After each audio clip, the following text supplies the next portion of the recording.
Hey guys, Hello. how's everybody doing today?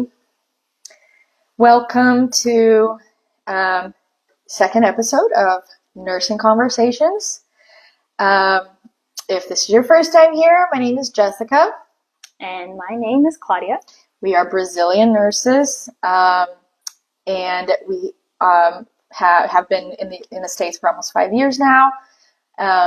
And we have this company called Nursing Connections, and this is a project where we want to just be talking about our nursing scenarios, just having conversations about our shifts, and share that with you guys in hopes that to help you improve your English and train listening skills and whatnot.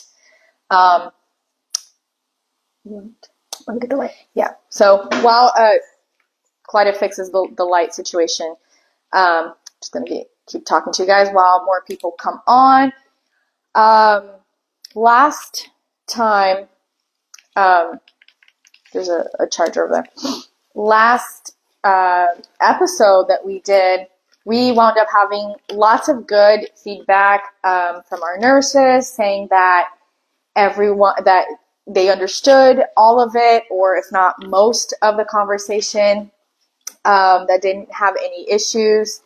And that was really good for us to hear and to get that feedback. And yeah, that's just what we're hoping to do, is just to help you guys. Today, we're going to talk about like tough, tricky situations that we've been in our shifts. If you guys have any comments or questions, you can certainly leave them there. We won't open for questions, but we can certainly talk about them in the stories later. Whatever we see here, we can, approach and talk about later on. Mm-hmm. So today we're going to be talking about some tricky situations we've been in. This is our purpose here is literally to just like help you guys train your listening, because real world, real life out here, when you live in an English speaking world, it's not like it is in the English schools in Brazil, where in the learning environment where people just talk ever so slowly and there's subtitles. Like, things are fast, people have accents, and some people are nice enough to like slow down for you or to repeat for you, but some people are not, and you need to get with the program. Pretty much bottom line is that. So we're going to talk about some tough situations we've been in. So I'll go ahead and start us. So one situation I was in one time, I'll start with the clinical one, the medical one. So I worked in this subacute facility. It was a skilled nursing facility in Albuquerque, and it was an 8-hour shift. Excuse me, I have a little bit of an allergy cough. So, and as soon as I got from my shift, I had the 6 a.m. shift, 6 to 2. Got my shift, got report immediately. Oh, I was working with a nurse that I loved. We were good friends. She was a great LVN. And we got, one of the CNAs just came, like we literally just got report, and the CNA came to the nursing station saying, this patient fell and he's on the floor and he's bleeding. And we're like, great start to our shift, right? So we rushed to his room. Obviously, it was her patient, but we were really close. Like, we just kind of did tackle things together, and that was really cool. And we went to his room, and sure enough, he was on the floor. He was this elderly patient. He was about late 60s, early 70s, and he was in fact bleeding from his ear. And important fact here is that he was like 2 weeks post-op from like a craniotomy. So this is a patient that literally had brain surgery, and like he's on the floor and bleeding from his ear. Like, major red flags, right? And here's the thing about skilled nursing facilities and nursing homes. We, if our patient ever needs like a higher level of care, we have to send them out. We have to send them to a hospital, because we can only do so much, right? It's a good and a bad thing at the same time. Yeah. But it's for any nurse who will work in a rehab facility or a nursing home, know that if there is an emergency situation, you don't have anything to do a lot of things. So you don't have a doctor on site, you don't have an emergency response team on site. You need to contact 911. So it's Yeah. So it's not a matter of like, oh, we don't know what to do, or we can. It's literally we don't have the resources to do what needs to or be the done. authority to do Yeah, it. for a patient that needs a higher level of care. So we have to send patients out all the time, and we have to use our nursing judgment to do so. Right? I've sent out patients that literally had heart attacks and things like that we just can't deal in a nursing home, and we have to for our own licenses, because if we don't do the right set of like protocol and something should happen to that patient, it's gonna be on us. Like literally, it's gonna be on our license. So we have to make our best nursing judgment. So we see that he's bleeding. He's alert, but he's like losing orientation as it progresses. Like he's alert. He's oriented times like 1 or 2. And I immediately look at my friend. We're like, we gotta send him out. We gotta send him out because he's looking confused. He's bleeding from his ear, post-op craniotomy. This is a no-brainer. Let's go. So we call 911. And here's the thing. Also, she's an LVN. I'm an RN. And there was no management on site because this is like 6 a.m. Yeah. And so even though it's her patient, technically I'm the one with the higher level there. So I it kind of also was on me to make some calls. Yeah. So when we call 911, the EMS firefighters come by, and here's my beef with them, right? Like they're sometimes, sorry if you're listening and you're a paramedic, but some of them are so entitled, and like they look at, especially nurses from nursing homes, they think that like we don't know what we're doing. They think that we call them because we don't know what to do. Yeah, like we're scared of a little blood or whatever. And they just kind of come with this like, I'm coming to save the day attitude. I had bad experiences with firefighters and EMS. They are not fun. Yeah. So if you're a nice firefighter, good for you. Yeah. But most of you respect the nurses, man. Come on. And so they come, they assess the patient. They already come with like a bad attitude. They assess the patient, and literally it was a girl paramedic. She looks at me and she's like, he's fine. Like he is just like a cut on his ear. He probably fell on something and he's fine. Like, you sure you want to send him out? And I was like, yes. Like after somebody falls, we have to go and do this protocol where we check on them every 5-10 minutes to assess. And he was like losing orientation. I was like, he's not well. Like he just had surgery. He needs to go. And then we don't know what caused the fall. Like he needs an MRI or whatever. And she's all like, he's fine. And then my friend nurse, she's like, do we not send him? I was like, no, we send him. Like, let's send him. It's a good thing that you were adamant about I know. that, I stood my ground. I was like, no, but it was a tricky situation because like I'm young. I'm also kind of new at this. You know, I don't even work for that facility. Like I'm an agency nurse, right? I work for my agency. And here I am kind of like fighting with these other professionals there. And I'm like having to stand my ground. And I had my friends back. I was like, no, we got to do this. So we send him out against, you know, the EMS's recommendations. And we're like, okay, we did our best, and we have to document everything. And then literally 6 hours later, so we're still in our shift because it's an 8-hour shift. And this happened like early in the morning. 6 hours later, this guy's son comes to grab his stuff, and I see him in the hallway, and I asked him, I wanted to see how his dad was. I was like, how's your dad? And he's like, he died in the emergency room. Turned out he had a stroke, so he had a brain bleed, and that's what caused the fall. It wasn't the fall that caused him to bleed. He was actively having a brain bleed, and he died in the hospital. And we just kind of like, me and my friend looked at each other with like, just kind of relief, not that he died, I mean, poor guy, but that we did the right thing. Yeah. Because it was going to be on us if we didn't. Like, it was going to be on us. And we had to do, my shift that day, we left way past our time because we had to do all this charting, all this paperwork for insurance, for all kinds of liability things, because we had to say everything that we did and we saw and like all our actions.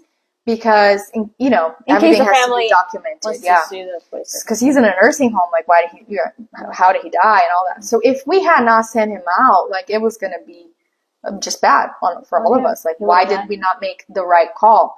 Yeah. So, yeah, that's one of my many stories of, like, kind of a tough situation to be in, but it turned out that it worked out for the best.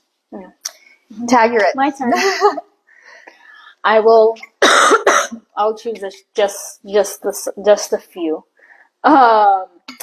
So while we were living in New Mexico, Albuquerque, New Mexico, that region is known for a lot of natives. So if you live in Albuquerque or if you live in that area, you see that there's a lot of natives, and it's very cool because you get to see another culture.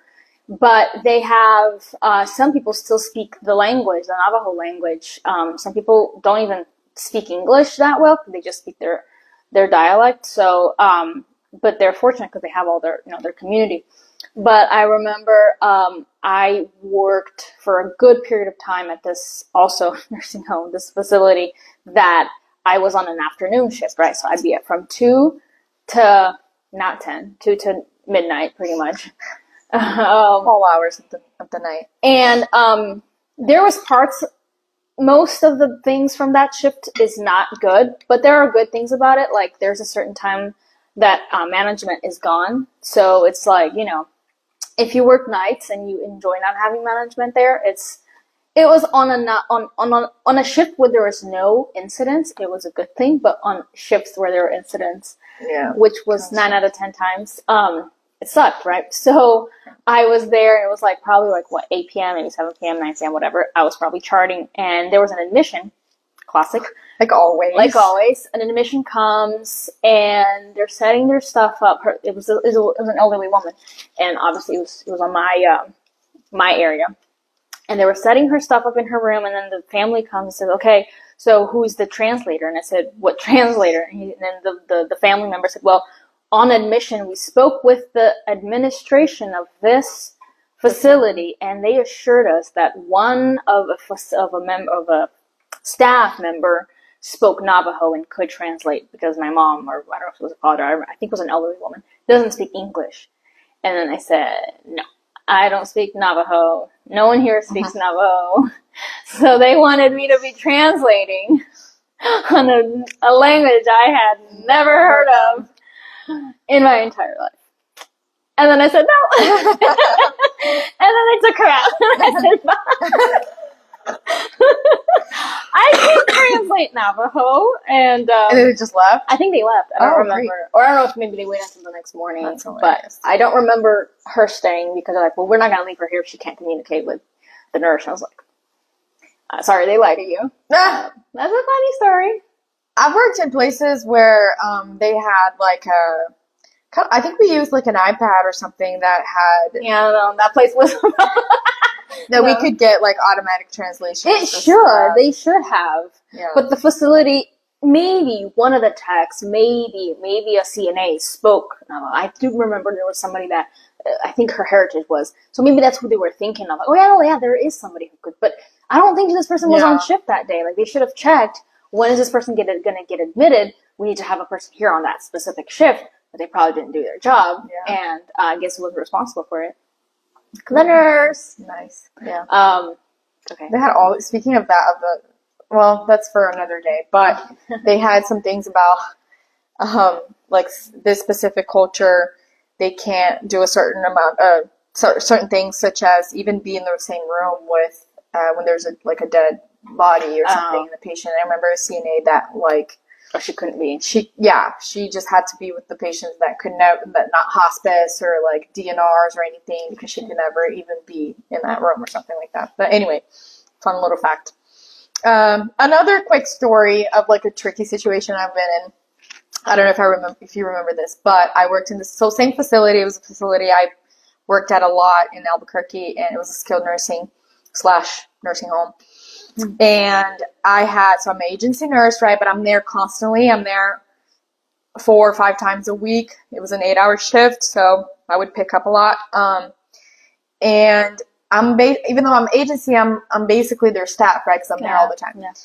And so I had a boss, and even though I work for the agency, I'm also under, right, like the DON and the managers there. And so I had this manager, well, actually she was director of nursing. And I had been working there for like 4 or 5 months already, so everybody knows me. I'm there all the time. And then one day out of the blue, the my boss's boss, so she's like the administrator of the facility, comes and says, I need to talk to you for a minute. You need to come with me. I was like, sounded like the principal calling me to the office. And she's like, so I'm just going to give you a quick heads up. This person, the DON, she's getting fired. I need you to act as a witness because we need somebody with a license. And I think I was the only nurse right there at that point. She's like, we need somebody with a license. You need to act as a witness because we're going to have some searching of her office, her stuff for narcotics. And I was like, okay. So we go in there and she's in there. Like, I look her in the eye. Like, this is my boss, right? This is somebody that, like, is above me. Did she have it? No, she didn't. But I had to stand in there while security comes in and makes her dump everything from her bag and, like, searches through her bag, searches through her locker, through her drawers. And I'm just there. Like, it was so awkward because, like, she's somebody that, like, she's my superior. She's somebody that I've always tried to, like, please and make a good name for myself because she liked me and she would actually request me to the agency, like, by name. She's like, I want Jessica to come. Like, she gave me, you know, like, a kind of fixed schedule. So we were on really good terms. Mm. And, like, I just had to awkwardly stand there as security searched everything for narcotics and, like, escort her out of the building. Yeah. Allegedly, there was some sort of drug diverting issue. There was nothing there that I saw. But afterwards, the administrator thanked me. And I honestly felt like saying, like, that was a really awkward situation for you to put me in. Shouldn't have done it. I don't appreciate that. Like, I didn't want to be a part of that. I would very much like to be removed from this narrative. Yeah. Because, like, get somebody else. Like, get somebody. I get from it the that. Facility. Thank you. Like, I'm not even your employee per se. Like, I work for an agency. Like, I'm a third party. Yeah. You know. As an agent, if you are going to be an agency nurse, know that there will be times where you will need to stand up for yourself because even though you have an agency behind you, they're not there with you. They don't know what's going on in your shift. They're not there in that moment. So there will be times that you might need to say something, and you need to, like, you know, defend yourself, but not necessarily, like, defend from what you're doing, but just kind of, like, position yourself. Yeah. That kind of attitude might be needed because, number one, people will take advantage of agency nurses, like, oh, you're never going to come back here tomorrow, whatever. Or they're like, oh, you make more money than me. You can handle twice as many patients, or you can handle, like whenever they wanted you did this, the place that I worked at, they had you on this. Oh my gosh, that was like you had shipped from Ichido Hawks. They had you on one place, and then they wanted you to take report from the other ward, meaning you'd be responsible for 60 patients. Basically, was. And you took it. And I remember, like, you told me this had happened to you, and then they wanted to do this to me. I was like, don't do it. And it was like nightish time, like that evening. Yeah. Shift, and then they're like, oh, the nurse will be here late, but can you just take report and then she'll help you later? I'm like, no, I'm not taking report. And then I learned from your mistakes. I said, no, I'm not taking report for. No, you can stay here. I can help her when she gets here. I'll help her with her meds. I'll help her with whatever she needs. But I am not taking shift from another. And that was. Oh, if you take shift report, you are responsible for those patients. It doesn't matter. Oh, they're not mine. Yes, they are. You are legally. They're yours. They're legally yours for shift. So don't take shift if something's wrong. Don't even take report because you are assuming them, and that's your license on the line. I did call my agency or texted them at that time. It was like early one of your on. first shifts. Of course, you're like, you don't even know if that's the norm, and you're like, you want to make a good name for yourself, and you want to, you know, not seem like you can't handle stuff, but, like, look in hindsight, like, looking back now, I'm like, that was ridiculous. And I did call my manager and I was like, I need help. I need backup. Like, this is too much. And then I think they did send somebody eventually. But it was so overwhelming and like, it was ridiculous. Yeah.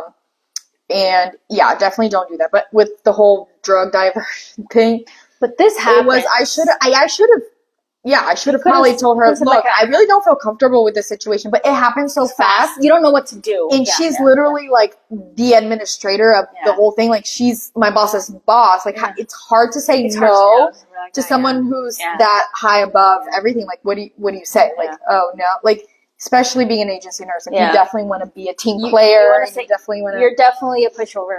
Yeah, You So- say a lot of yes when you shouldn't. I maybe shouldn't have, but yeah, that was my. But second drug thing. diversion does happen. Once I took, because if you work at a facility where there's a narcotics and there's no pharmacy, you are responsible for the record, right? Keeping Yeah. track of those medications. So whenever pharmacy delivers, there needs to be a nurse there to receive those Yeah, narcotics, and and then sign them off. you sign paperwork saying that you received them, and then they say, okay, how much did you receive? And when you give shift report to the next person, that those same number of narcotics need to be there. Yeah. So if there isn't, something happens to it, if somebody got them on your watch, it's your license. So one time, I got them. I signed from the pharmacy, and then I don't know if it was my coworker or it was somebody else who said, "Did you put them up?" I said, "No, I think they're on my desk." She goes, "Do not sign and leave them on your desk. You gotta lock them up. If somebody comes and steals, Yeah. it's your name on the book, it's your signature, and it's your face in the camera." So, and I was like, "Wow, that's so." You're so Experience, naive, right, right? yeah, You're experience. naive, but Yeah, that happened not to me, but this nurse, she was a new nurse, also new grad. She was really smart, really clever nurse. I trained her. She was also from Westways and International. And she made a mistake one time, and like she literally called me in the middle of her shift. I was off, and she called me. She's like, "What do I do?" And I don't remember exactly like the details of it, but I basically told her what to do. And then the next day, like I saw the narcotic book, and she had like, I think we had the same patient. Like I probably gave her report, so she took over my shift. And she like crossed over my name and the next person's name that gave like him medications and wrote like on, like she messed up the narcotic book. And like, you don't do that. You don't do that. Like you don't cross somebody else's name, somebody else's documentation, right? Yeah. And I was like, okay. So I called her. I was like, bro, like you just, like you don't do Did you go that. to management? Yeah. And so it was me and another nurse. Right, yeah. We went to manager. I was like, look, this is what happened. I already talked to her, but you need to be aware that we did not do this. We gave this medication. This nurse is tripping and she made a mistake. So we told management and she dealt with it. But I remember after getting kind of mad, I was like, girl, don't do that. You cannot mess with the narcotic book for dear life. Like, Yeah. don't. But anyway, we could go on. I could say another For one. hours. Let me give you another example. Okay. My last example. Okay. 'Cause I have so many.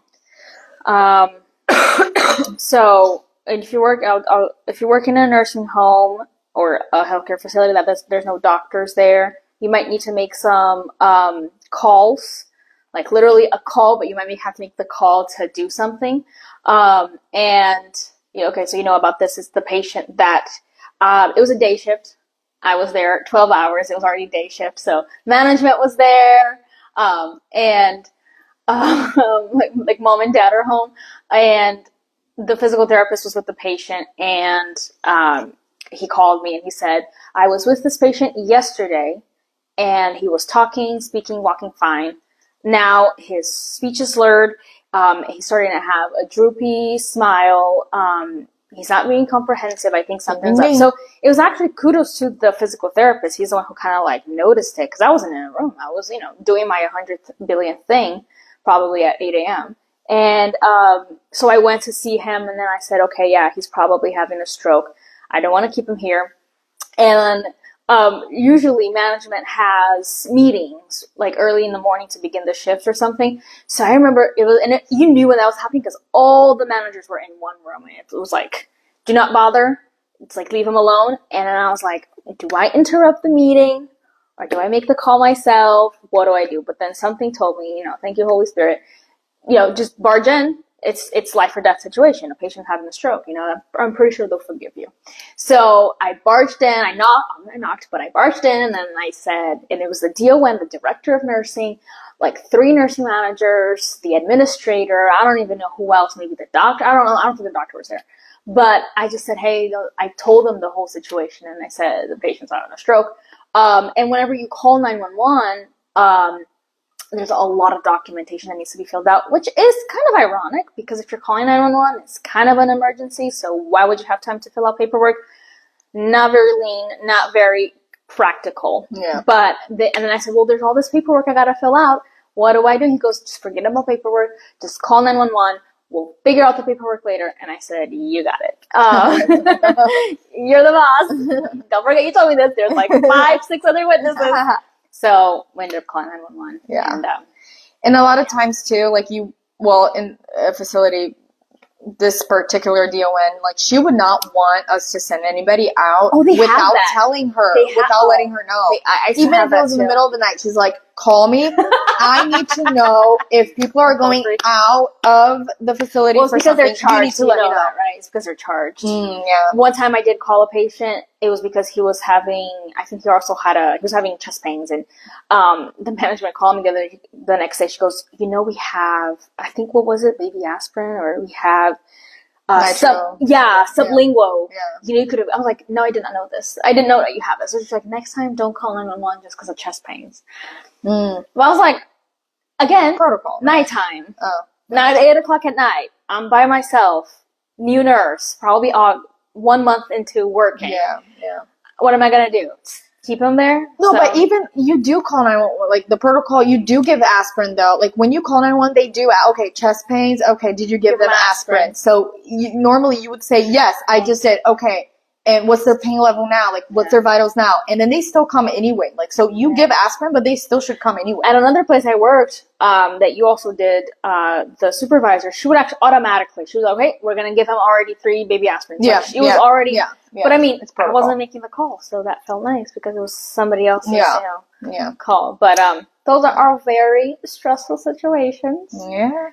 So if you're going to be in this line of work, you might be facing these, but they'll make you stronger. And one day you'll look back and you'll laugh about it. Like, remember when they thought I spoke Navajo? Those good old days. Remember when I had to, act as a witness for drug diversion? Fun times. So guys, just wanted to thank all of you guys for sticking around. This live will be saved on our feed.